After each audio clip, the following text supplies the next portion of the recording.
Sebelum ceritanya dimulai, silahkan tulis di kolom komentar dari daerah mana saja teman-teman yang menonton cerita ini. Jangan lupa like dan subscribe agar channel ini bisa semakin berkembang dan bisa mempersembahkan cerita yang lebih menarik lagi. Pagi itu terasa seperti pagi biasa. Setidaknya Andini berusaha meyakinkan dirinya sendiri demikian. Aroma kopi yang baru diseduh menguar dari dapur, bercampur dengan wangi nasi goreng yang baru saja matang. Semua adalah ritual pagi yang telah ia lakukan selama 20 tahun pernikahannya. Ia menata 2 piring di meja makan, satu untuknya dan satu untuk Rian, suaminya. Namun, piring Rian tetap kosong. Suaminya tidak pulang tadi malam, sebuah kebiasaan baru yang semakin sering terjadi dalam 6 bulan terakhir.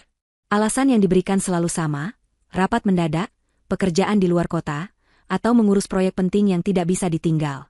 Andini selalu mencoba percaya, menepi semua bisikan curiga yang merayap di benak hatinya setiap kali Rian pulang dengan aroma parfum wanita yang asing atau kemeja yang sedikit kusut di bagian yang tidak seharusnya. Ia adalah istri yang baik, dan istri yang baik harus percaya pada suaminya. Selesai sarapan sendirian dalam keheningan yang menyesakan, Andini mulai membersihkan meja. Matanya kemudian tertumpu pada secari kertas putih yang terlipat rapi di bawah vas bunga. Itu bukan tempat biasa untuk menaruh catatan. Jantungnya mulai berdebar sedikit lebih kencang. Dengan tangan yang mulai sedikit gemetar, ia mengambil kertas itu. Bukan tulisan tangannya, melainkan tulisan tangan Rian yang tegas dan sedikit miring. Ia membukanya perlahan, seolah menunda berita buruk yang ia tahu akan datang. Isinya singkat, dingin, dan menghancurkan. Hanya ada 2 kalimat yang tertulis di sana. Aku pergi bersama Siska. Urus semuanya. Nama itu, Siska. Nama manajer baru di kantor Rian yang beberapa kali disebut suaminya dengan nada kagum yang berlebihan. Dunia Andini seakan berhenti berputar. Kertas itu terasa lemas di tangannya, seolah ikut menyerap seluruh kekuatan dari tubuhnya. Ia membaca ulang kalimat itu, lagi dan lagi, berharap ada kesalahan, berharap ini hanya lelucon kejam. Tapi tidak ada. Ini nyata. 20 tahun pengabdian, cinta, dan kesetiaan dibalas dengan 2 kalimat tanpa emosi di atas secari kertas. Ia tidak berteriak, tidak menangis, hanya terduduk diam di kursi meja makan, menatap kosong ke piring nasi goreng Rian yang masih utuh dan mulai mendingin, sama seperti hatinya. Kenangan berkelebatan di kepalanya seperti film rusak. Hari pernikahan mereka, kelahiran Bara, putra semata wayang mereka, perjuangan mereka dari nol hingga Rian sukses menjadi manajer di perusahaan properti besar. Semua terasa seperti kebohongan. Belum sempat ia memproses pengkhianatan yang merobek jiwanya, bel rumah berbunyi dengan keras, seolah ikut menghantam kesadarannya yang rapuh. Siapa yang bertamu sepagi ini? Dengan langkah gontai, ia berjalan menuju pintu depan. Dari balik tirai jendela, ia melihat 2 pria berbadan tegap dengan kemeja ketat berdiri di teras rumahnya. Wajah mereka keras dan tanpa ekspresi. Perasaan tidak enak semakin menjadi. Ia membuka pintu dengan ragu. Selamat pagi, apa benar ini kediaman Bapak Rian Wiryawan? Tanya salah satu pria itu dengan suara berat dan datar. Andini hanya bisa mengangguk pelan. Kami dari perusahaan pembiayaan Mega Finance. Ada beberapa urusan tunggakan yang perlu kami selesaikan dengan Bapak Rian. Lanjut pria yang satunya, matanya menatap tajam seolah sedang menilai setiap inci diri Andini. Rian sedang tidak ada di rumah, jawab Andini lirih. Pria pertama tersenyum tipis, senyum yang tidak mencapai matanya. Kami tahu, Bu. Menurut data kami, beliau sudah tidak di sini. Tapi urusan ini menyangkut Ibu juga, sebagai penjamin. Penjamin? Andini merasa bingung. Seingatnya, ia tidak pernah menandatangani surat jaminan apapun. Pria itu seolah bisa membaca pikirannya. Ia mengeluarkan selembar dokumen dari map yang dibawanya. Di sana tertera perjanjian pinjaman atas nama Rian Wiryawan senilai 800 juta rupiah. Dan di bagian bawah, di kolom penjamin, tertera tanda tangan yang sangat mirip dengan tanda tangannya. Ia ingat sekarang, sekitar 3 bulan lalu Rian memintanya menandatangani setumpuk dokumen untuk investasi properti baru. Rian berkata itu hanya formalitas, dan Andini, dengan kepercayaan penuh, menandatanganinya tanpa membaca detailnya. Betapa bodohnya dia. Pinjaman ini sudah jatuh tempo dan tidak ada pembayaran sama sekali selama 2 bulan terakhir, kata pria kedua dengan nada mengancam. Total hutang beserta bunga dan dendanya sekarang mencapai 800 juta rupiah. 800 juta. Angka itu berdengung di telinga Andini. Lidahnya terasa keluh. Dari mana ia bisa mendapatkan uang sebanyak itu? Semua tabungan keluarga dipegang oleh Rian. Ia hanyalah seorang ibu rumah tangga yang menerima uang bulanan secukupnya. Rumah ini, kata pria pertama sambil menunjuk ke seluruh bangunan, adalah aset yang dijadikan jaminan dalam perjanjian ini. Sesuai prosedur, kami memberikan waktu 1 minggu dari hari ini untuk pelunasan. Jika dalam 1 minggu tidak ada pembayaran, maka dengan sangat menyesal, kami akan memulai proses penyitaan rumah ini. Kaki Andini terasa lemas. Ia bersandar di kusen pintu agar tidak jatuh. Rumah ini adalah segalanya baginya. Disinilah ia membesarkan Bara, disinilah semua kenangan keluarganya tercipta. Dan kini, rumah itu akan diambil darinya. Setelah suaminya pergi, kini satu-satunya tempat ia bernaung juga akan hilang. Para pria itu tidak menunggu jawabannya. Mereka hanya meletakkan salinan surat peringatan di tangannya dan berbalik pergi, meninggalkan Andini yang berdiri mematung dengan kehancuran yang bertumpuk-tumpuk. Ia menutup pintu dan tubuhnya merosot ke lantai. Tangis yang sedari tadi ditahannya akhirnya pecah. Ia menangis sejadi-jadinya, mengeluarkan semua rasa sakit, pengkhianatan, dan ketakutan yang menghimpit dadanya. Ia merasa menjadi wanita paling malang di dunia. Ditinggalkan suami, dililit hutang raksasa, dan akan segera menjadi tunawisma. Ia berteriak dalam tangisnya, memanggil nama Rian, melampiaskan amarah dan keputusasaannya pada dinding yang bisu. Ia tidak tahu harus berbuat apa, tidak tahu harus meminta tolong pada siapa. Semuanya terasa gelap dan tanpa harapan. Di tengah isak tangisnya yang memilukan, ia mendengar suara pintu depan terbuka dan langkah kaki yang mendekat. Itu Bara, putranya, sudah pulang dari sekolah. Bara berdiri diam di ambang pintu ruang tamu, menatap ibunya yang terduduk kacau di lantai dengan ransel masih di punggungnya. Wajahnya yang biasanya ceria kini terlihat serius. Ia berjalan mendekat, meletakkan tasnya dengan perlahan di atas sofa, lalu berjongkok di depan Andini. Ia tidak banyak bertanya, hanya menatap ibunya dengan tatapan yang anehnya terasa sangat dewasa. "Ibu kenapa?" tanyanya lembut. Andini tidak bisa menjawab. Ia hanya menyerahkan surat peringatan dari debt collector itu dengan tangan gemetar. Bara mengambilnya, membacanya dengan cepat. Alisnya sedikit berkerut, namun tidak ada kepanikan di wajahnya. Setelah selesai membaca, ia meletakkan surat itu di meja. Ia lalu mengulurkan tangannya, mengelus punggung ibunya yang masih bergetar hebat. Andini menatap wajah putranya, mencari sedikit saja kepanikan yang sama, tapi tidak menemukannya. Yang ia lihat hanyalah ketenangan yang aneh, ketenangan yang hampir tidak masuk akal dalam situasi segila ini. Ketenangan itulah yang akhirnya membuat Andini bisa sedikit mengendalikan isak tangisnya. Di tengah keheningan yang hanya diisi oleh sisa isak tangis Andini, Bara memegang pundak ibunya dengan kedua tangannya, memaksanya untuk menatap matanya. Tatapan remaja itu begitu dalam dan mantap, seolah menyimpan kekuatan yang tidak pernah Andini ketahui. Kemudian, ia mengucapkan kalimat yang paling tidak terduga, kalimat yang terdengar seperti omong kosong di tengah badai kehancuran itu, namun diucapkan dengan keyakinan yang begitu mutlak. "Ibu tenang saja. Hutang 800 juta itu jangan dipikirkan. Semuanya sudah Bara atasi." Kalimat yang diucapkan Bara tidak membawa kelegaan bagi Andini.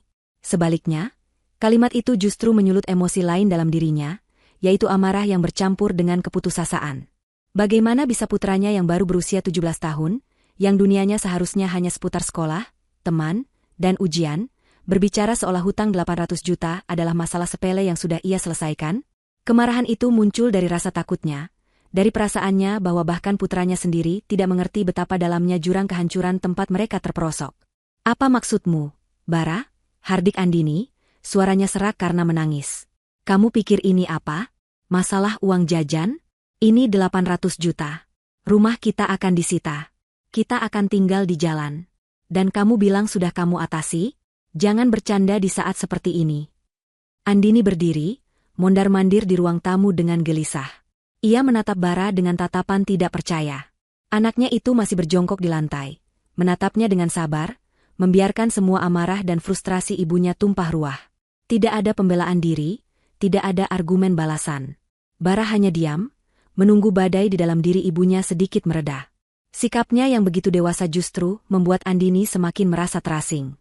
Seharusnya mereka berdua sama-sama panik, sama-sama menangis, sama-sama takut. Tapi Bara tidak. Melihat ibunya mulai kehabisan tenaga untuk marah, Bara bangkit berdiri. Tingginya kini sudah sedikit melebihi Andini. Ia berjalan ke dapur, mengambil segelas air putih, dan memberikannya pada ibunya. "Minum dulu, Bu. Tenangkan diri ibu," ujarnya dengan suara yang tetap lembut namun tegas. Andini ingin menolak, tapi tenggorokannya terasa kering dan sakit. Ia menerima gelas itu dan meminumnya hingga tandas. Bara kemudian menuntunnya untuk duduk di sofa. Ia duduk di samping Andini, menciptakan jarak yang cukup agar ibunya tidak merasa terintimidasi. Keheningan menyelimuti mereka selama beberapa menit. Andini mengatur napasnya yang masih tersengal. Amarahnya mulai surut, berganti dengan kelelahan yang luar biasa. Ia menatap putranya dari samping. Ada sesuatu yang berbeda dari Bara hari ini. Sesuatu yang belum pernah ia lihat sebelumnya. Bara, ibu tidak bermaksud membentakmu, ucap Andini lirih, merasa bersalah. Ibu hanya takut. Sangat takut. Bara mengangguk mengerti. Bara tahu, Bu. Dan Bara tidak bercanda. Bara juga tidak meremehkan masalah ini. Justru karena Bara tahu masalah ini sangat besar, Bara sudah mempersiapkan diri sejak lama. Andini mengerutkan keningnya. Mempersiapkan diri? Sejak lama? Apa yang sebenarnya diketahui oleh putranya ini?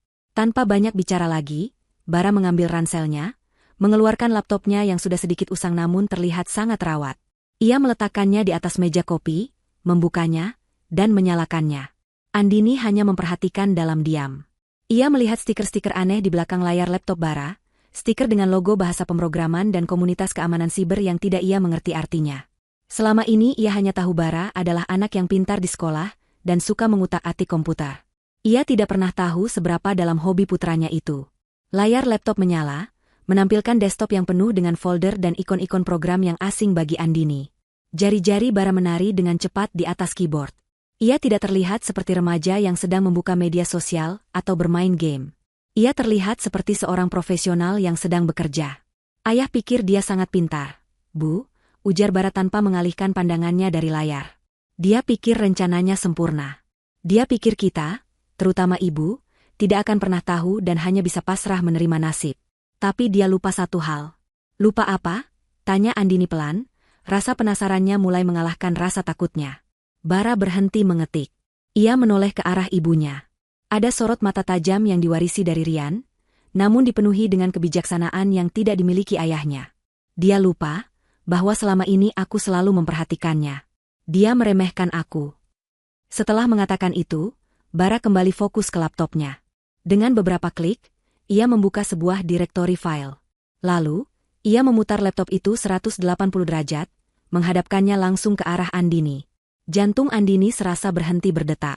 Di tengah layar, terpampang sebuah folder digital dengan nama yang ditulis dalam huruf kapital semua.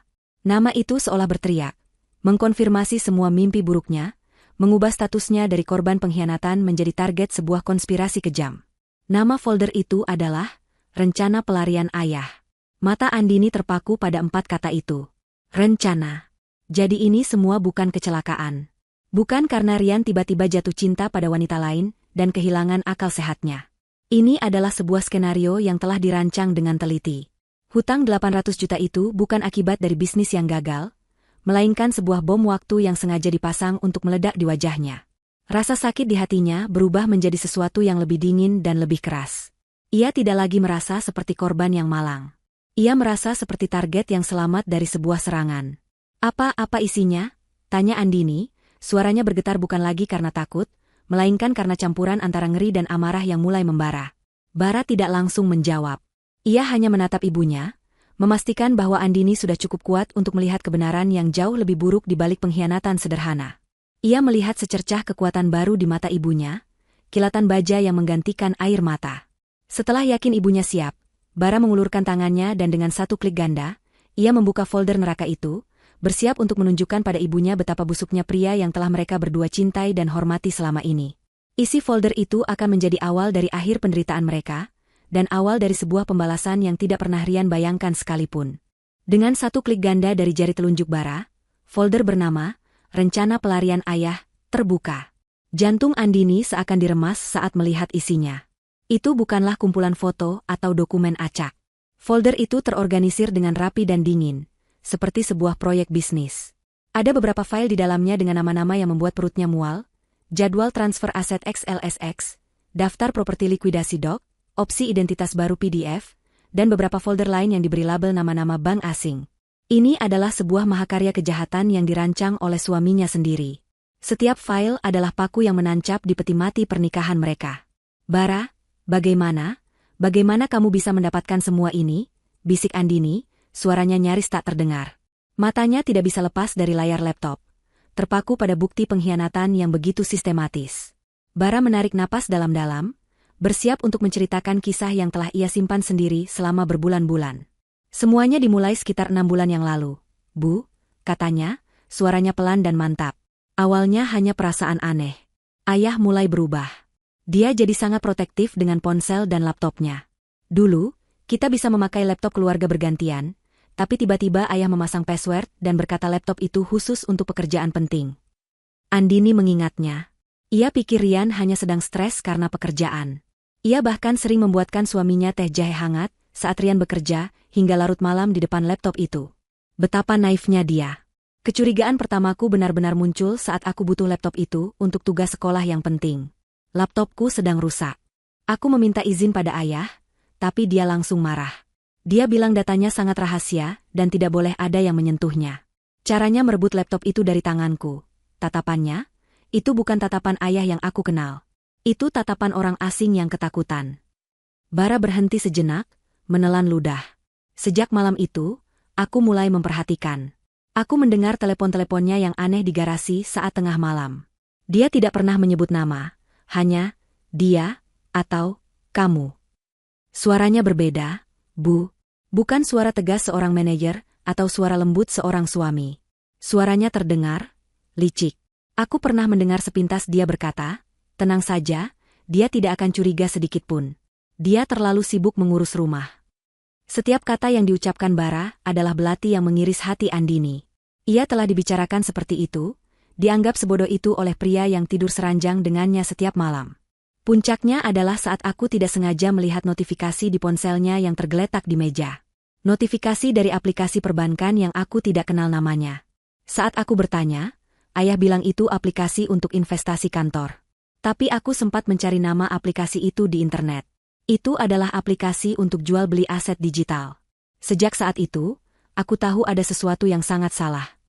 Disinilah Bara mengambil keputusan terbesar. Ia merasa seperti pengkhianat. Tetapi firasatnya mengatakan bahwa jika ia tidak melakukan apa-apa, sesuatu yang buruk akan menimpa ibunya.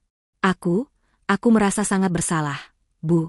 Tapi aku harus tahu kebenarannya. Saat ayah sedang mandi, aku meminjam laptopnya dengan alasan mengerjakan tugas. Aku memasang sebuah program kecil di dalamnya. Sebuah keylogger. Program itu merekam semua yang diketik di keyboard dan mengirimkan laporannya ke emailku.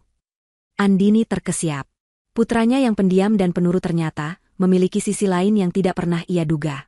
Tapi tidak ada penghakiman di matanya, hanya kekaguman yang bercampur ngeri. Laporan pertama yang masuk ke emailku adalah password laptop ayah. Dari sana, semuanya terbuka, lanjut Bara. Aku menunggu sampai ayah pergi bekerja, lalu aku membuka laptopnya. Aku menemukan folder ini, tapi awalnya terkunci. Dengan menggunakan data dari keylogger, aku menemukan password folder ini. Dan di dalamnya, aku menemukan semua email antara ayah dan Tante Siska. Bara membuka sebuah file teks. Isinya adalah salinan dari puluhan email. Andini memaksakan diri untuk membacanya. Isinya lebih menyakitkan dari surat cerai manapun. Ada percakapan mesra, rencana liburan ke Eropa, dan diskusi detail mengenai bagaimana cara menguras aset perusahaan Rian secara perlahan. Ada email dari Siska yang berbunyi, cepat selesaikan urusanmu, sayang. Aku sudah tidak sabar mencoba butik-butik di Milan. Perempuan desa itu tidak pantas mendapatkan semua hartamu.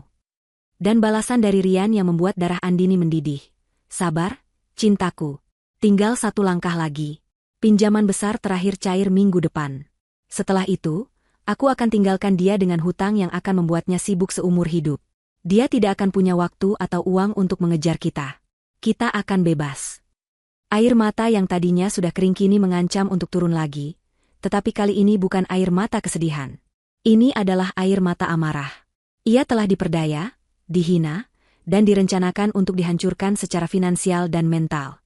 Tapi itu bukan penemuan terburuknya. Bu, kata Bara, suaranya berubah menjadi lebih berat. Matanya menatap Andini lekat-lekat, seolah mengukur kekuatannya. Ada satu hal lagi. Sesuatu yang akan menjadi bukti mutlak kejahatan mereka. Ayah merekam ini, mungkin untuk koleksi pribadi atau untuk memeras Siska suatu hari nanti, aku tidak tahu. Tapi ini akan jadi senjata kita. Jari Bara bergerak menuju sebuah file video dengan nama yang tampak normal, Progres proyek Sentul MP4. Ia mengkliknya. Program pemutar video terbuka, dan sebuah rekaman mulai diputar. Latar belakangnya adalah sebuah kamar hotel yang mewah. Rian dan Siska duduk di sofa, dengan sebotol sampanye dan 2 gelas di meja. Wajah Rian memerah karena alkohol, sementara Siska bersandar manja di bahunya. Mereka tertawa, jelas sedang merayakan sesuatu. Kemudian, Rian mengangkat gelasnya. Untuk kebebasan kita, serunya, suaranya sedikit cadel. Siska tertawa genit. Dan untuk kebodohan istrimu. Aku tidak percaya dia menandatangani semua surat jaminan itu tanpa membacanya. Sudah kubilangkan? Rian tertawa lebih keras, tawa yang terdengar kejam di telinga Andini. Andini bodoh itu akan pusing 7 keliling dengan hutangnya, sementara kita foya-foya di sini. Dia pikir aku kerja keras untuknya? Hah, aku kerja keras untuk kita, sayang. Rekaman itu terus berjalan. Setiap detiknya adalah siksaan bagi Andini. Ia melihat suaminya, pria yang ia cintai, merendahkannya dengan cara yang paling hina. Ia melihat wanita itu, Siska, tertawa di atas penderitaan yang direncanakan untuknya. Momen itu mengubah segalanya. Rasa sakit di hatinya membeku, mengeras, dan berubah menjadi baja. Tidak ada lagi kesedihan. Yang tersisa hanyalah amarah yang dingin dan keinginan membara untuk membalas. Video itu selesai, dan layar laptop kembali menampilkan daftar file yang mengerikan. Andini tidak bergerak. Ia hanya menatap layar dengan tatapan kosong, tetapi di dalam dirinya, sebuah keputusan telah dibuat. Ia tidak akan hancur. Ia akan melawan. Keheningan yang mencekam menyelimuti ruang tamu setelah video itu berakhir. Suara tawa kejam Rian dan Siska seolah masih menggema di udara, meninggalkan jejak beracun yang membuat napas terasa sesak. Andini duduk tegak di sofa, punggungnya kaku. Air matanya sudah benar-benar kering, digantikan oleh kilatan berbahaya di matanya yang kini tampak lebih tajam dan fokus. Wajahnya pucat, tetapi ekspresinya bukan lagi ekspresi korban yang putus asa. Itu adalah ekspresi seseorang yang baru saja dideklarasikan perang dan bersiap untuk menyerang balik. Ia menoleh pada Bara, putranya yang dengan tenang telah membongkar semua kebusukan ini. "Di mana uangnya, Bara?" tanyanya, suaranya datar dan dingin, tanpa getar sedikitpun. Pertanyaannya bukan lagi tentang bagaimana cara bertahan hidup, melainkan bagaimana cara merebut kembali apa yang menjadi hak mereka. Bara mengerti perubahan dalam diri ibunya. Inilah yang ia harapkan. Ibunya tidak hancur, tetapi bangkit. Ayah tidak sebodoh itu menyimpannya di bank biasa, Bu. Uang dari pinjaman dan hasil penjualan aset fiktif perusahaan itu langsung dia putar. Dia mengubah semuanya menjadi aset digital, atau yang biasa disebut cryptocurrency. Andini mengerutkan kening. Istilah itu terdengar asing dan rumit. "Maksudmu seperti saham?" "Mirip, tapi berbeda," jelas Bara dengan sabar. "Bayangkan saja ini seperti emas digital, Bu. Nilainya bisa naik turun. Kelebihannya, sulit dilacak dan tidak terikat pada satu bank atau negara. Dia menyimpannya di sebuah brankas digital yang super aman, namanya cold wallet. Itu seperti USB khusus yang menyimpan semua asetnya secara offline, jadi tidak bisa diretas lewat internet. Sangat aman, hampir tidak mungkin ditembus." Penjelasan itu membuat harapan Andini sedikit meredup. Jika begitu aman, bagaimana mereka bisa mengambilnya kembali? Bara seakan bisa membaca pikirannya. Tapi ayah melakukan satu kesalahan. Sebelum dia kabur, dia harus memindahkan semua aset dari berbagai sumber ke dalam satu dompet utama itu. Untuk melakukannya, dia harus menghubungkan dompet itu ke laptopnya. Dan saat itulah aku berhasil menyalin aplikasi dompet digital itu ke dalam hard disk eksternal milikku, lengkap dengan file-file kuncinya. Bara mengeluarkan sebuah hard disk kecil dari sakunya. "Semua yang kita butuhkan ada di sini. Kita punya brankasnya, tapi kita tidak punya kuncinya. Kuncinya adalah sebuah password yang sangat rumit." Ia menghubungkan hard disk itu ke laptopnya dan membuka sebuah program. Tampilan program itu sangat sederhana dan elegan. Latar belakang hitam dengan logo futuristik, dan di tengahnya hanya ada satu kotak putih yang berkedip, menuntut untuk diisi. Di atasnya tertulis, "Masukkan kata sandi Anda." "Inilah dinding terakhirnya," kata Bara. "Aku sudah mencoba menembusnya selama 2 minggu terakhir. Setiap malam saat ibu sudah tidur. Aku mencoba ratusan, bahkan ribuan kombinasi. Tapi tidak ada yang berhasil." Andini menatap layar itu, seolah menantang Rian secara langsung melalui program tak bernyawa itu. "Apa saja yang sudah kamu coba?" "Semuanya," jawab Bara sambil menghela napas. "Aku mulai dengan hal-hal yang sentimental. Tanggal lahir ibu, tanggal pernikahan kalian dalam berbagai format, nama lengkapku, nama kecil ibu, nama hewan peliharaan kita dulu, alamat rumah pertama kalian. Semua gagal. Lalu aku beralih ke hal-hal yang berhubungan dengan pekerjaannya. Nama proyek pertamanya, nama perusahaan, plat nomor mobil kesayangannya. Hasilnya sama, nihil. Bara menyandarkan punggungnya ke sofa, tampak lelah. Aku hampir menyerah tadi malam. Aku berpikir mungkin passwordnya adalah kombinasi acak dari huruf dan angka yang tidak akan pernah bisa kita tebak. Aku merasa gagal, Bu. Aku sudah sejauh ini tapi terhenti di depan gerbang terakhir. Andini terdiam, pikirannya bekerja keras. Ia mencoba menyelami pikiran Rian, pria yang telah hidup bersamanya selama 20 tahun. Benar, Rian bukan orang yang sentimental. Ia sering lupa tanggal ulang tahun pernikahan mereka. Ia tidak terlalu peduli pada hal-hal romantis. Baginya, semua itu adalah hiasan yang tidak penting. Yang penting baginya adalah status, pencapaian, dan pengakuan. Rian adalah pria yang didorong oleh egonya yang sangat besar. Ia selalu ingin menjadi yang nomor satu, yang paling hebat, yang paling dihormati. Ia sering berceramah pada Bara, di dunia ini, kamu harus jadi raja, nak. Kalau tidak, kamu akan diinjak-injak. Sebuah ide mulai terbentuk di benak Andini. Ide yang terasa sangat masuk akal sekaligus gila. Bara, panggilnya pelan. Kamu salah fokus. Kamu mencoba mencari password di dalam hatinya. Tapi pria seperti ayahmu tidak menyimpan rahasia terbesarnya di hati. Dia menyimpannya di dalam egonya. Bara menatap ibunya dengan bingung. Maksud ibu? Coba pikirkan, kata Andini. Apa hal yang paling penting bagi ayahmu? Bukan aku, bukan kamu. Yang paling penting baginya adalah dirinya sendiri. Citranya sebagai seorang pria sukses, seorang pemimpin, seorang penguasa. Passwordnya bukanlah sesuatu yang ia sayangi, melainkan sesuatu yang menggambarkan siapa dirinya menurut pikirannya sendiri. Mata Bara melebar. Sebuah pencerahan terlintas di wajahnya. Ia teringat semua ucapan ayahnya, semua kesombongan dan arogansinya. Ia teringat bagaimana ayahnya selalu menyebut dirinya sebagai raja dalam keluarga. Bagaimana mungkin ia melupakan hal itu? Ia segera kembali menghadap laptop. Jemarinya terasa sedikit kaku karena gugup. Ini adalah kesempatan terakhir mereka. Aku sadar, passwordnya bukan sesuatu yang ia sayangi, tapi sesuatu yang menggambarkan egonya.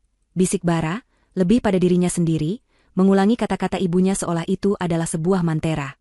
Ia menatap kotak password yang berkedip itu. Lalu, dengan perlahan namun pasti, ia mulai mengetik. Bukan kombinasi angka atau tanggal, melainkan sebuah frasa. Sebuah deklarasi. Jemarinya menekan setiap tombol dengan mantap. Aku adalah raja. Setelah huruf terakhir diketik, Bara menarik napas sejenak. Ia melirik ibunya, yang menahan napas sambil menatap layar.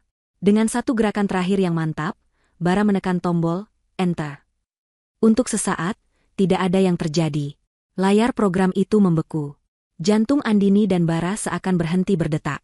Apakah ini akhir dari segalanya? Apakah mereka gagal? Lalu, terdengar suara klik yang sangat lembut dari speaker laptop. Antarmuka program itu berubah total. Latar belakang hitam yang tadinya kosong kini menampilkan serangkaian grafik rumit, daftar transaksi, dan yang paling penting, sebuah angka saldo yang ditulis dengan huruf tebal di bagian paling atas. Andini mencondongkan tubuhnya lebih dekat. Matanya menyipit untuk memastikan ia tidak salah lihat. Angka itu begitu panjang hingga otaknya perlu waktu beberapa detik untuk memprosesnya. Itu bukan 800 juta. Angka yang tertera di layar itu jauh lebih besar dari itu. Napas yang sedari tadi ditahannya akhirnya terlepas dalam sebuah desahan penuh keterkejutan. Di depan matanya, di dalam brankas digital suaminya, tersimpan aset senilai hampir 3 miliar rupiah. Angka 3 miliar rupiah itu seakan bersinar di layar laptop, memancarkan cahaya yang menyilaukan dan menyesakan. Untuk beberapa detik yang terasa sangat panjang, Andini tidak bisa bernapas. Kepalanya terasa pusing, dan ia harus berpegangan pada tepi meja kopi agar tidak limbung. Jumlah uang itu, di satu sisi, adalah tiket menuju kebebasan dari mimpi buruknya. Namun di sisi lain, itu adalah monumen digital dari pengkhianatan Rian. Setiap angka 0 di belakang angka 3 itu mewakili kebohongan, manipulasi, dan rencana kejam yang telah disusun suaminya selama berbulan-bulan, bahkan mungkin bertahun-tahun. Itu bukan sekadar uang. Itu adalah harga dari 20 tahun pernikahannya yang ternyata palsu. Sementara Andini masih berjuang dengan gelombang emosi yang campur aduk, Bara sudah bergerak dengan efisiensi seorang ahli bedah digital. Matanya yang tajam memindai setiap sudut antarmuka dompet digital itu. Ia tidak terpukau oleh jumlahnya, ia lebih tertarik pada cara kerja dan jejak yang ditinggalkan. "Lihat ini, Bu," katanya, suaranya menarik Andini kembali dari lamunannya. Ia menunjuk ke sebuah tab bertuliskan, "Riwayat Transaksi". Di sana, terpampang daftar panjang transaksi masuk yang terjadi dalam 3 bulan terakhir. Bara menunjuk satu persatu, menghubungkan titik-titik kejahatan ayahnya. Transaksi ini, 800 juta rupiah. Masuk tepat di hari ayah meminta ibu menandatangani surat investasi itu. "Ini adalah uang pinjaman yang sekarang ditagihkan pada kita," jelasnya. Jarinya bergerak ke bawah. "Lalu yang ini, 150 juta, 200 juta, 300 juta. Semua dalam rentang waktu yang berdekatan." Aku memeriksa file, daftar properti likuidasi, di folder ayah. Tanggal dan jumlahnya cocok dengan penjualan aset-aset kantor yang tidak dilaporkan. Ayah menggelapkan uang perusahaan. Setiap penjelasan Bara adalah bukti baru yang semakin memperkuat kasus mereka. Rian bukan hanya seorang suami yang tidak setia, ia adalah seorang kriminal. Bara kemudian kembali ke folder, rencana pelarian ayah, dan membuka file lain yang belum mereka periksa, opsi identitas baru PDF. Layar menampilkan pindaian beberapa dokumen. Ada paspor dari negara kecil di Karibia dengan foto Rian, tetapi menggunakan nama Alexander Hartono.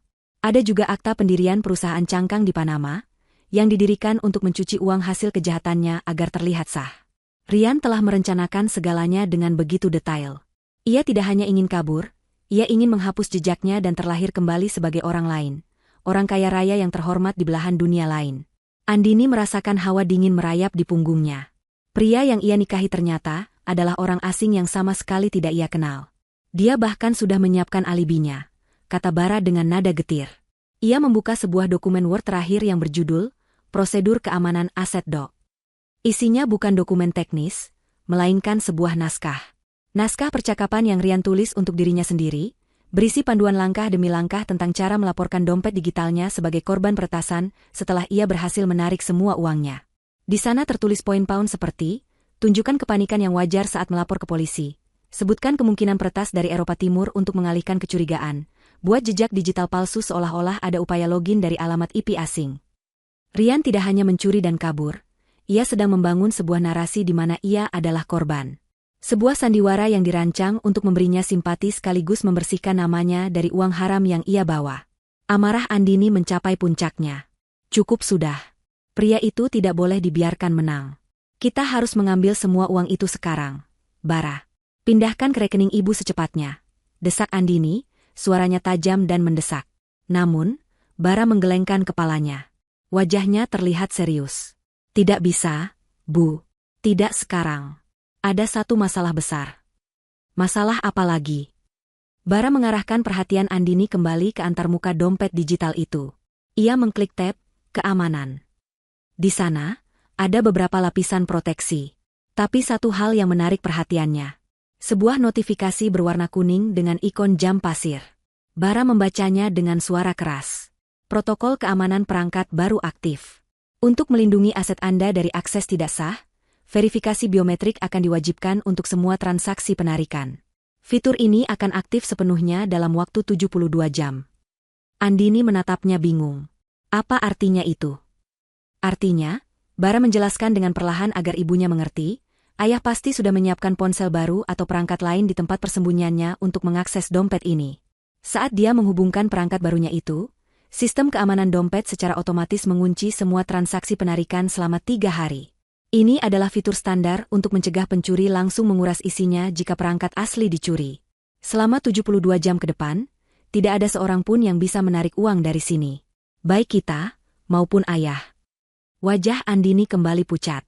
Jadi, harta karun itu ada di depan mata mereka, tetapi terkurung di dalam brankas dengan jam yang terus berdetak. Jadi, setelah 3 hari, dia bisa mengambil semuanya. Benar. Setelah hitungan mundur itu selesai, dia bisa menggunakan sidik jari atau pemindai wajah di perangkat barunya untuk menguras semua isinya. Dan kita tidak akan bisa melakukan apa-apa, jawab Bara. Andini bersandar di sofa, kepalanya terasa berat.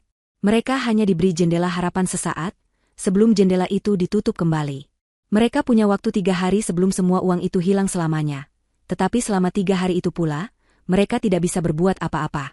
Keputusasaan mulai merayap kembali ke dalam hatinya. Namun, Bara melihatnya dari sudut pandang yang berbeda. Jangan lihat seperti itu, Bu. Ini justru sebuah kesempatan. Andini menatapnya tak mengerti. Jam yang berdetak ini juga berlaku untuk ayah. Lanjut Bara, matanya berbinar dengan percikan ide. Selama 72 jam ke depan, dia juga tidak bisa menyentuh uang itu. Dia akan memeriksa saldonya, melihatnya masih utuh, dan merasa aman. Dia akan berpikir rencananya berjalan mulus.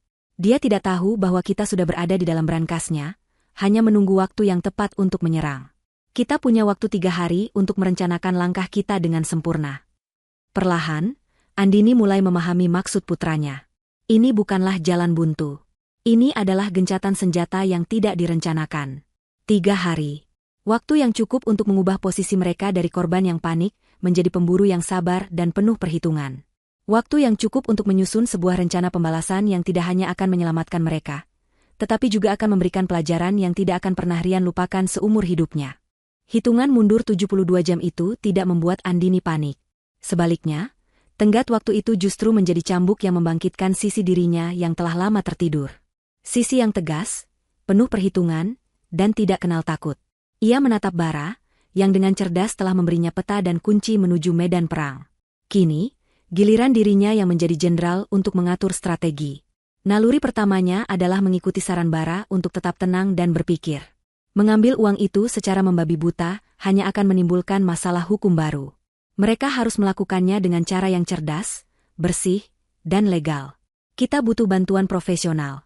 Bara, kata Andini dengan suara mantap. Kamu adalah jenius di dunia digital, tapi ini sudah masuk ranah hukum. Penipuan, penggelapan aset, pencucian uang. Kita tidak bisa menanganinya sendiri.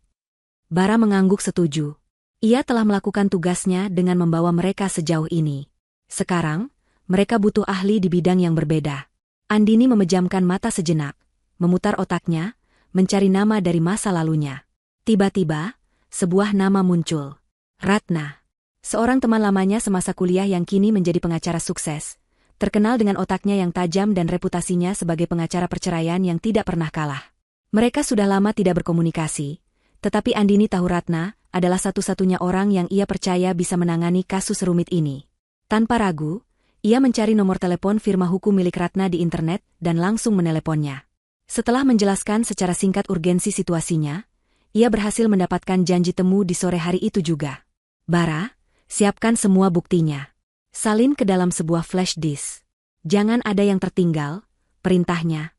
Bara segera bekerja, menyusun semua file, email, dan video ke dalam satu folder rapi. Untuk pertama kalinya dalam waktu yang sangat lama, Andini merasa memegang kendali atas hidupnya. Kantor hukum Ratna berada di sebuah gedung pencakar langit di pusat kota. Semuanya tampak modern, berkilauan, dan sedikit mengintimidasi. Ratna menyambut mereka di ruangannya yang luas dengan jendela besar yang menyuguhkan pemandangan kota. Ia masih sama seperti yang Andini ingat. Penampilannya sempurna, tatapannya tajam, dan auranya memancarkan kepercayaan diri. Andini, sudah berapa tahun kita tidak bertemu? Sapa Ratna dengan senyum profesional. Aku turut prihatin mendengar situasimu. Silakan, ceritakan semuanya. Andini, dengan bantuan Bara, menceritakan seluruh kronologi kejadiannya. Mulai dari surat cerai, kedatangan debt collector, hingga penemuan mengerikan di dalam laptop Rian. Awalnya, Ratna mendengarkan dengan ekspresi simpatik yang biasa ia tunjukkan pada kliennya. Namun, ketika Bara menghubungkan flash disk ke proyektor di ruangan itu dan mulai menampilkan bukti-buktinya, ekspresi Ratna berubah. Simpati itu berganti dengan fokus yang intens. Alisnya terangkat saat melihat struktur folder, rencana pelarian ayah. Ia sedikit menyeringai saat membaca salinan email antara Rian dan Siska. Namun, rahangnya mengeras saat Bara memutar video Rian yang sedang menghinanya. Setelah video itu selesai, Ratna bersandar di kursinya, terdiam selama beberapa saat. Luar biasa, desisnya pelan, bukan pada situasinya, melainkan pada tingkat kejahatan dan bukti yang mereka miliki. Andini, ini bukan lagi sekadar kasus perceraian dengan orang ketiga.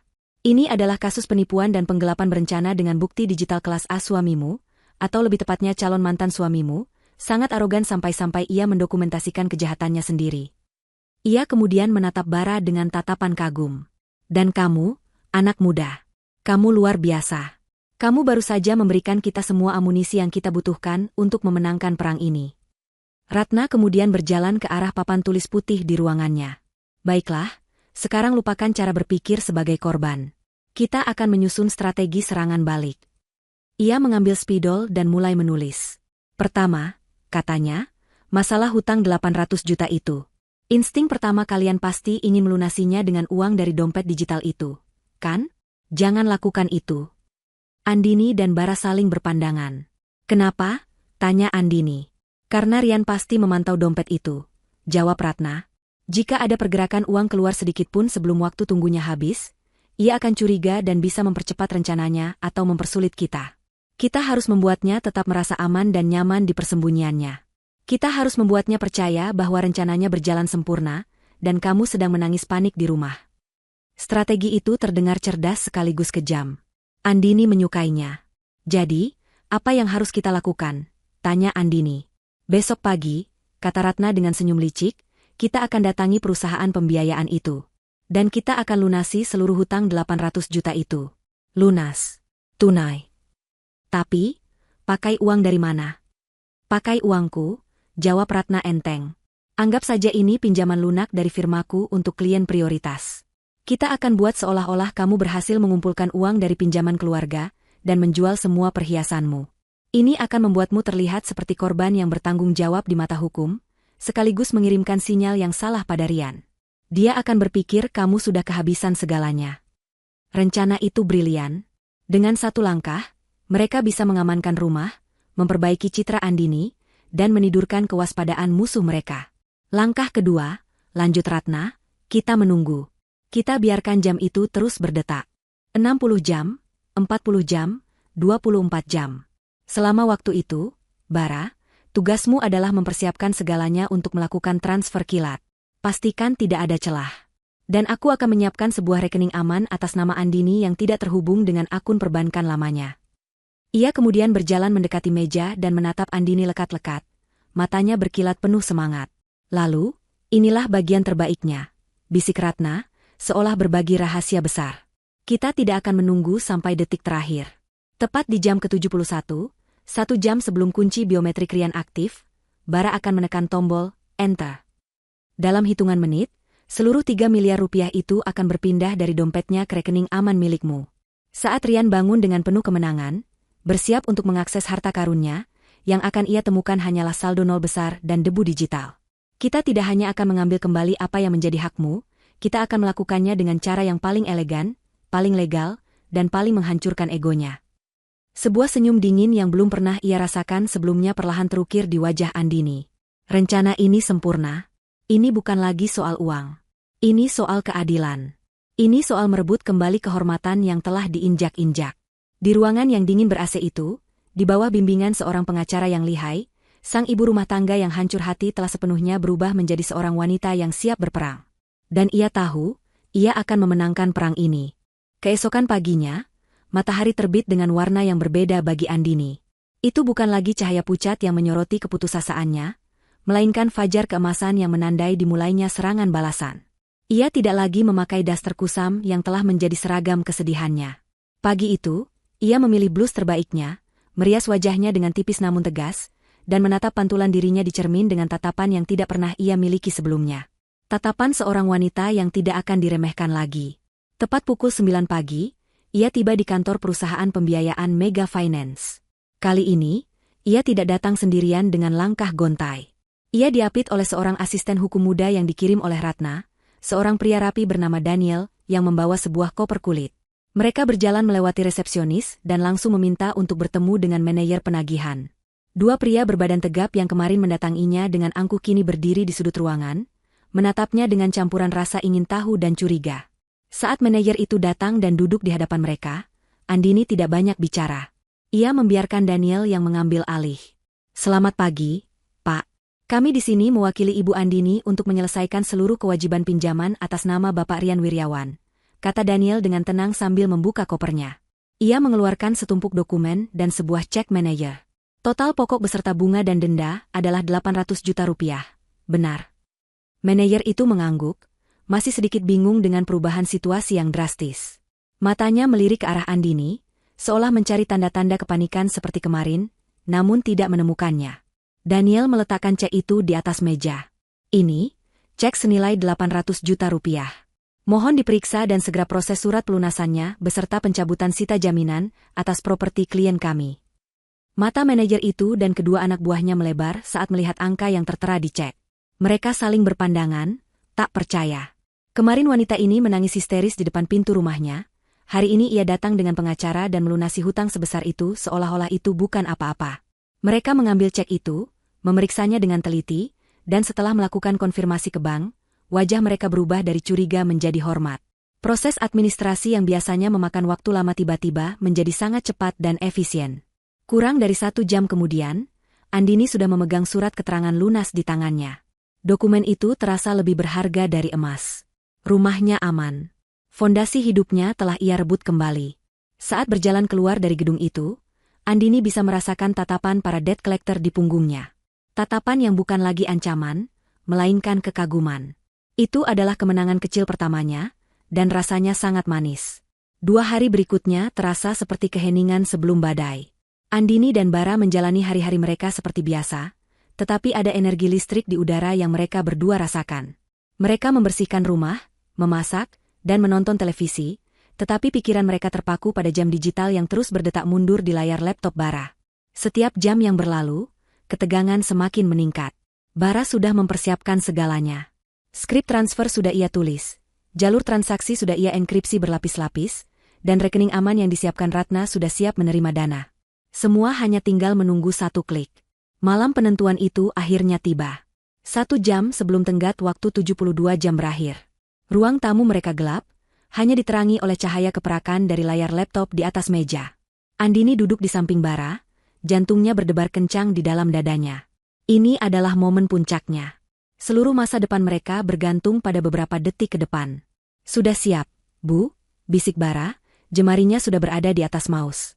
Andini menarik napas panjang, menghembuskannya perlahan untuk menenangkan debaran jantungnya. Ia menatap wajah putranya yang tampak begitu fokus dan dewasa di bawah cahaya monitor. Ia mengangguk dengan mantap. Lakukan, nak. Dengan satu gerakan halus, Bara mengklik tombol, jalankan. Di layar, sebuah jendela terminal kecil muncul, menampilkan baris-baris kode yang bergerak dengan cepat. Proses transfer sedang berlangsung.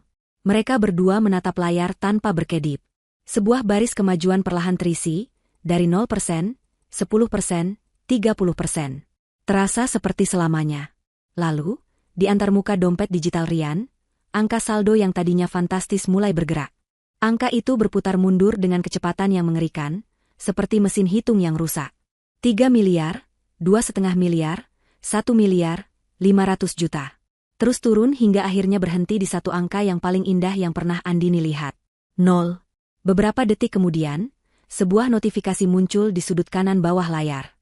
Pesan dari aplikasi perbankan baru Andini. Dana masuk sebesar 2.987.453.120 rupiah, telah berhasil diterima di rekening Anda. Sudah selesai. Mereka berhasil. Bara bersandar di kursinya, melepaskan ketegangan dari bahunya. Andini tidak berteriak, tidak melompat kegirangan. Reaksinya jauh lebih dalam dari itu. Ia menutup matanya, dan untuk pertama kalinya setelah sekian lama, ia merasakan beban yang begitu berat terangkat dari pundaknya. Beban hutang, beban pengkhianatan, beban ketakutan akan masa depan, semuanya lenyap. Saat ia membuka matanya kembali, air mata mengalir di pipinya. Tapi kali ini, itu adalah air mata kelegaan. Sebuah senyum tulus, senyum kemenangan yang paling murni, perlahan terukir di wajahnya. Ia menoleh pada Bara dan menarik putranya ke dalam pelukan erat. Terima kasih, jagoan mama, bisiknya di sela-sela isak tangis bahagia. Malam itu, mereka tidak merayakannya dengan pesta mewah. Perayaan mereka jauh lebih sederhana dan bermakna. Mereka memasak 2 bungkus mie instan di dapur, makanan kesukaan Bara saat kecil. Sambil menyantap mie panas di meja makan yang kini terasa begitu nyaman dan aman, Andini menatap putranya. Mereka telah melalui neraka bersama dan keluar sebagai pemenang. Mereka telah mengamankan masa depan mereka. Tapi Andini tahu, ini belum berakhir. Sambil meletakkan mangkuknya, Andini menatap Bara dengan sorot mata yang baru, sorot mata yang dipenuhi kekuatan dan tujuan. Sekarang, katanya dengan suara yang mantap, kita mulai hidup baru.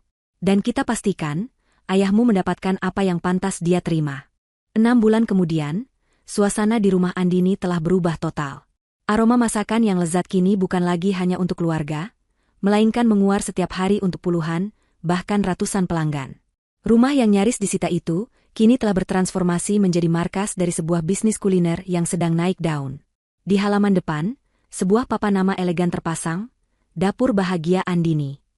Andini telah menemukan kembali gairah hidupnya di tempat yang paling ia kuasai, yaitu dapur. Dengan sebagian modal yang berhasil mereka selamatkan, ia tidak membeli barang-barang mewah atau berfoya-foya. Ia menginvestasikannya dengan cerdas. Ia merenovasi dapurnya menjadi dapur semi-profesional, membeli bahan-bahan berkualitas terbaik, dan mempekerjakan beberapa ibu-ibu tetangga yang membutuhkan pekerjaan. Ia tidak menjual masakan biasa, ia menjual kebahagiaan dalam kotak. Menu andalannya adalah paket catering makan siang sehat untuk kantor-kantor dan nasi tumpeng modern untuk berbagai perayaan. Setiap hidangan ia masak dengan hati, dengan resep warisan ibunya yang ia modifikasi dengan sentuhan modern. Kesuksesan, Dapur Bahagia Andini, tidak lepas dari peran sang pangeran teknologi, Bara. Ia bukan sekadar anak yang membantu ibunya. Ia adalah mitra bisnis yang sesungguhnya. Bara merancang dan membangun sebuah situs web yang canggih untuk usaha mereka, lengkap dengan sistem pemesanan online, pembayaran digital, dan manajemen pelanggan. Ia juga mengelola kampanye pemasaran di media sosial dengan sangat efektif, menargetkan para pekerja kantor dan keluarga muda di sekitar kota. Foto-foto masakan Andini yang ia ambil dengan teknik profesional, selalu berhasil membuat siapapun yang melihatnya menjadi lapar. Kolaborasi antara sang ratu catering dan pangeran teknologi itu, menghasilkan perpaduan yang sempurna. Pesanan membanjir setiap hari. Telepon di rumah mereka tidak henti-hentinya berdering. Andini yang dulu sering murung dan tidak percaya diri, kini berubah menjadi seorang wanita pengusaha yang sibuk dan bersemangat. Ia memimpin tim kecilnya dengan cekatan, mengatur jadwal pengiriman, dan bahkan sesekali menyapa langsung para pelanggannya yang setia. Ia menemukan tujuan baru, menemukan harga dirinya kembali bukan sebagai istri Rian, tetapi sebagai Andini, sang pemilik dapur bahagia. Hubungan antara ibu dan anak itu pun menjadi lebih kuat dari sebelumnya. Mereka bukan lagi hanya keluarga, mereka adalah tim. Setiap malam, setelah semua pesanan diantar dan dapur dibersihkan, mereka akan duduk bersama di meja makan, bukan untuk meratapi nasib, melainkan untuk membahas strategi bisnis, menganalisis data penjualan dari situs web, dan merencanakan menu-menu baru. Tawa kini lebih sering terdengar di rumah itu daripada tangisan. Mereka bahkan menyisihkan waktu di akhir pekan untuk berlibur singkat ke puncak atau pantai, menikmati hasil kerja keras mereka berdua. Mereka benar-benar bahagia, sebuah kebahagiaan otentik yang mereka bangun sendiri dari nol. Suatu malam, setelah menyelesaikan rekapitulasi keuangan bulanan yang menunjukkan keuntungan bisnis mereka meningkat pesat, Andini sedang bersantai di sofa sambil menikmati teh hangat. Bara duduk di seberangnya, sedang asyik menggulir tabletnya. Keheningan yang nyaman menyelimuti mereka, hanya diisi oleh suara jangkrik dari taman belakang. "Bu, lihat ini," kata Bara tiba-tiba. Suaranya terdengar tenang namun mengandung makna yang dalam. Ia menyodorkan tabletnya pada Andini. Di layar, terpampang sebuah artikel dari portal berita internasional.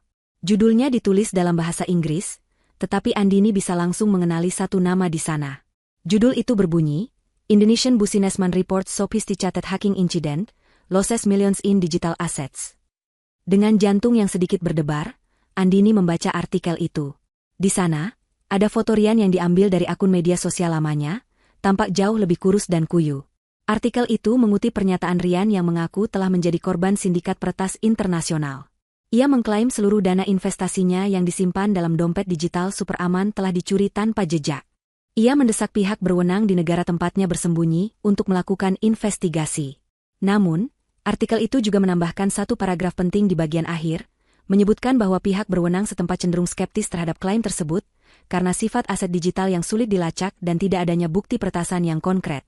Ini adalah kabar pertama yang mereka dengar tentang Rian setelah 6 bulan. Kabar yang mengkonfirmasi bahwa rencana mereka telah berhasil dengan sempurna. Rian kini miskin, panik, dan tidak punya siapa-siapa untuk menolongnya. Ia terperangkap dalam jaring yang ia buat sendiri. Andini membaca artikel itu sampai selesai. Ia tidak merasakan ledakan kemenangan atau tawa yang puas. Reaksinya jauh lebih elegan dari itu. Ia mengembalikan tablet itu pada Bara, lalu menyesap tehnya dengan tenang. Setelah meletakkan cangkirnya, ia menatap putranya, dan sebuah senyum tipis yang penuh percaya diri terukir di bibirnya. Rupanya, raja itu sudah mulai berteriak minta tolong, ujarnya pelan. Biarkan saja dia berteriak. Permainan kita baru saja dimulai. Di sebuah apartemen mewah di negara tetangga, Rian terbangun dengan perasaan seorang raja yang akan mengklaim kerajaannya. Hari itu adalah hari ketiga. Hitungan mundur 72 jam telah berakhir. Di sampingnya, Siska masih tertidur lelap, wajahnya damai, memimpikan tas-tas desainer dan perhiasan berlian yang akan segera mereka beli. Selama 3 hari terakhir, Rian secara berkala memeriksa dompet digitalnya. Saldonya selalu utuh, 3 miliar rupiah yang berkilauan menunggunya. Ia tersenyum puas. Rencananya berjalan tanpa celah. Andini pasti sedang menangis di sudut rumahnya yang akan segera disita, tidak menyadari bahwa suaminya sebentar lagi akan menjadi miliarder di surga tropis ini. Dengan penuh semangat, ia mengambil ponsel barunya, perangkat canggih yang khusus ia siapkan untuk menjadi kunci brankas hartanya. Ia membuka aplikasi dompet digital itu. Notifikasi penguncian keamanan sudah hilang. Kini, sebuah pesan baru muncul, verifikasi biometrik Anda sekarang aktif. Sambil menahan napas karena antisipasi, Rian menempelkan ibu jarinya ke sensor sidik jari di layar ponsel. Verifikasi berhasil. Ia masuk. Jantungnya berdebar kencang saat halaman utama dompet itu dimuat. Ia sudah bisa membayangkan angka 3 miliar itu. Namun, yang muncul di layar bukanlah angka yang ia harapkan. Yang muncul adalah angka 0. 0 besar yang seolah mengejeknya. 0 rupiah. Rian mengerjapkan matanya. Ia pikir ini adalah kesalahan jaringan. Ia menutup paksa aplikasi itu, mematikan dan menyalakan kembali koneksi internetnya, lalu membukanya lagi. Hasilnya tetap sama. 0. Kepanikan mulai merayap naik dari perutnya seperti asam lambung. Ia memeriksa riwayat transaksi. Di sana, ada satu transaksi keluar yang sangat besar, dilakukan tepat 1 jam sebelum kunci biometriknya aktif. Seluruh dananya, setiap rupiah terakhir, telah dipindahkan ke sebuah rekening yang tidak dikenal. Tidak mungkin, tidak mungkin. Desisnya, suaranya bergetar. Keringat dingin mulai membasahi pelipisnya.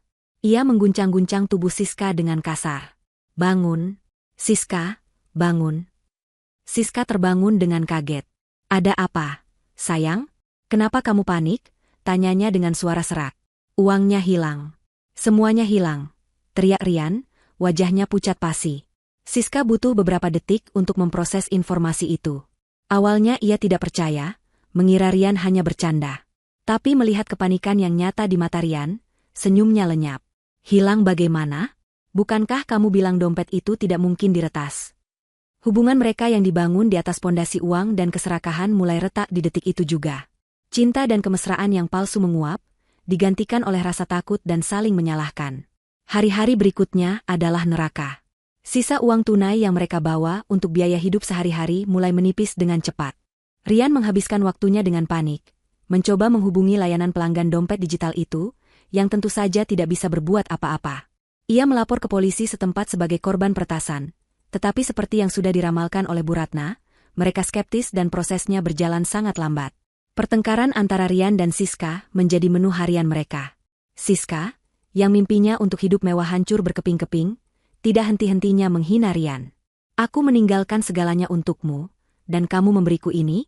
Pria gagal. Kamu bahkan tidak bisa menjaga uangmu sendiri. Teriaknya di suatu pagi. Aku gagal? Kamu yang terus mendesakku untuk segera pergi. Kamu hanya menginginkan uangku. Balas Rian, egonya yang sudah terluka kini terkoyak sepenuhnya. Kemewahan di sekitar mereka mulai terasa seperti siksaan. Mereka tidak sanggup lagi membayar sewa apartemen itu. Dengan berat hati, Rian menjual jam tangan mewah yang selalu ia banggakan, hanya untuk mendapatkan sedikit uang tunai. Pertengkaran hebat terjadi lagi saat ia meminta Siska menjual salah satu tas desainer miliknya. Mereka dipaksa pindah dari surga mereka. Mereka menjual mobil sport yang baru mereka nikmati selama beberapa minggu dengan harga murah, lalu pindah ke sebuah unit apartemen kecil di pinggiran kota yang kumuh dan berisik. Dinding apartemen baru mereka tipis dan catnya mengelupas. Bau apak dari lorong meresap ke dalam ruangan. Siska, yang terbiasa dengan perawatan mahal, kini tampak kusam dan selalu marah. Rian, yang dulu adalah seorang manajer yang dihormati, kini menjadi pria pengangguran yang putus asa. Egonya yang setinggi langit telah runtuh menjadi debu. Ia mencoba mencari pekerjaan, mengirimkan resumenya yang mengesankan ke berbagai perusahaan. Beberapa kali ia dipanggil untuk wawancara. Dengan sisa-sisa pesonanya, ia berhasil membuat pewawancara terkesan. Namun, semuanya selalu berakhir dengan cara yang sama. Setelah melakukan pemeriksaan latar belakang, perusahaan akan meneleponnya kembali dengan penolakan yang dingin. Mohon maaf, Pak Rian. Kami menemukan catatan kurang baik mengenai Anda di beberapa asosiasi bisnis. Kami tidak bisa melanjutkan proses rekrutmen ini. Bu Ratna telah bekerja dalam senyap, memastikan nama Rian Wiryawan masuk ke dalam daftar hitam di kalangan pebisnis, baik di dalam maupun luar negeri. Ia dicap sebagai penipu dan orang yang tidak bisa dipercaya. Rian terisolasi, terperangkap, dan tidak punya jalan keluar. Ia benar-benar telah kehilangan segalanya. Puncak dari kejatuhannya terjadi di suatu malam yang lembab. Mereka hanya makan mie instan, satu-satunya makanan yang masih bisa mereka beli. Keheningan di antara mereka penuh dengan kebencian. Tiba-tiba, pintu apartemen mereka yang reot digedor dengan keras. Rian mengira itu adalah pemilik apartemen yang menagih uang sewa yang sudah telat 2 minggu. Dengan malas, ia membuka pintu. Di depannya tidak berdiri pemilik apartemen. Di depannya berdiri 3 orang pria.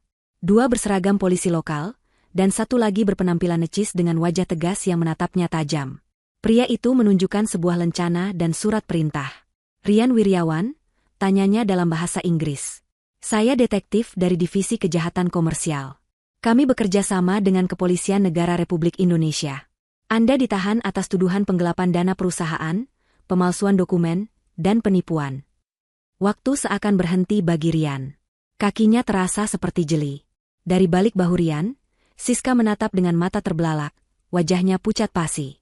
Ia sadar bahwa ini bukanlah akhir dari penderitaan Rian saja, tetapi juga awal dari mimpi buruknya sendiri.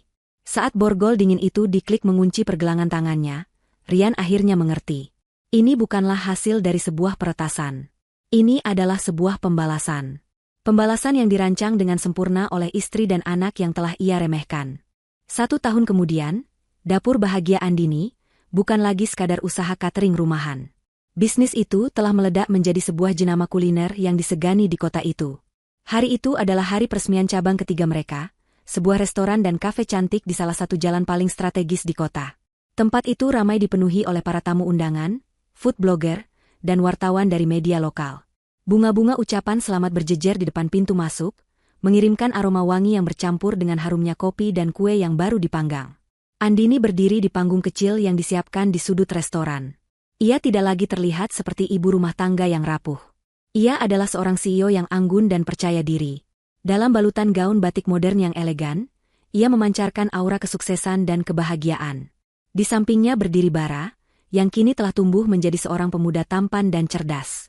Ia baru saja diterima di Fakultas Teknik Informatika terbaik di negeri ini, melalui jalur beasiswa penuh. Andini mengambil mikrofon. Suaranya yang dulu sering bergetar karena tangis, kini terdengar mantap dan hangat saat ia menyapa para tamunya. Ia menceritakan secara singkat perjalanannya membangun Dapur Bahagia, bukan sebagai kisah penderitaan, melainkan sebagai kisah tentang menemukan kembali kekuatan dan kebahagiaan di tempat yang tak terduga. Ia berterima kasih kepada para pelanggan setianya, timnya yang solid, dan yang terutama, kepada putra sematawayangnya, sang pangeran teknologi yang telah menjadi pilar kekuatannya. Saat ia menyebut nama Bara, semua orang bertepuk tangan meriah. Bara hanya tersenyum bangga di samping ibunya. Sementara itu, di sisi lain dunia yang mereka tinggali, Rian menjalani kehidupan yang sangat berbeda. Setelah diekstradisi kembali ke Indonesia, ia menghadapi tuntutan hukum yang berlapis-lapis. Semua bukti yang dikumpulkan Bara dan disajikan oleh Bu Ratna tidak terbantahkan. Ia dinyatakan bersalah dan divonis beberapa tahun penjara. Aset-asetnya yang tersisa dibekukan untuk membayar ganti rugi pada perusahaan yang telah ia curangi. Siska, yang terbukti ikut menikmati hasil kejahatan, juga terseret dalam kasus itu. Meskipun tidak dipenjara, ia kehilangan segalanya. Namanya hancur, teman-teman sosialitanya menjauh, dan ia harus kembali ke kehidupan sederhana yang selalu ia benci. Setelah menjalani sebagian masa hukumannya dan mendapatkan pembebasan bersyarat karena berkelakuan baik, Rian keluar dari penjara sebagai pria yang hancur. Tidak ada perusahaan yang mau menerimanya, tidak ada teman yang mau membantunya. Satu-satunya pekerjaan yang bisa ia dapatkan adalah menjadi pengemudi taksi online, menggunakan mobil sewaan yang sudah tua. Egonya yang dulu setinggi langit kini terkubur di bawah tumpukan penyesalan. Sore itu, saat perayaan di restoran Andini mencapai puncaknya, Rian kebetulan mendapatkan orderan untuk menjemput penumpang di jalan yang sama. Saat mobilnya yang berisik merayap pelan di tengah kemacetan, matanya tanpa sengaja tertuju pada keramaian di restoran baru itu. Ia membaca papan namanya, Dapur Bahagia Andini. Jantungnya seakan berhenti berdetak. Dari balik kemudinya yang usang,